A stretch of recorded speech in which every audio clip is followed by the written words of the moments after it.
Ավելացնեն նաև, որ մինչ պատերազմ մեր ուշադրության կենտրոնում է եղել նաև բանակի արդիականացման թեման։ Ոչ այն պատճառով, որ ի սկզբանե պատերազմը համարել եմ անխուսափելի, այլև այն պատճառով, որ բանակի մարտունակության բարձրացումը կարող էր էականորեն բարելավել Հայաստանի բանակցային դիրքերը։ 2018-2020 թվականներին կայացվել են բանակի մարտունակության բարձրացման համար էական որոշումներ, էականորեն բարձրացվել է զինվորականների աշխատավարձը, սպառազինության և ռազմական տեխնիկայի խոշոր գնումներ են իրականացվել։ Միայն մի վիճակագրության վկայակոչ եմ։ 2018 թվականից մինչև 2020 թվականի 44-օրյա պատերազմի մեկնարկը, այսինքն 2 տարի 4 ամսում, Հայաստանի կառավարությունը սպառազինության և ռազմական տեխնիկայի ձեռքբերման համար ծախսել է շուրջ 608 միլիարդ դրամ։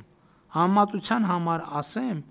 որ 2008 թվականի հունվարի 1-ից մինչև 2018 թվականի մայիսը, այսինքն նախորդող 10 տարի 4 ամսում, Հայաստանի նախորդ կառավարությունները ծախսել են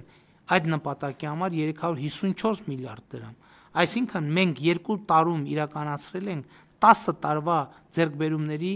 գրեթե կրկնակի ձեռքբերումներ։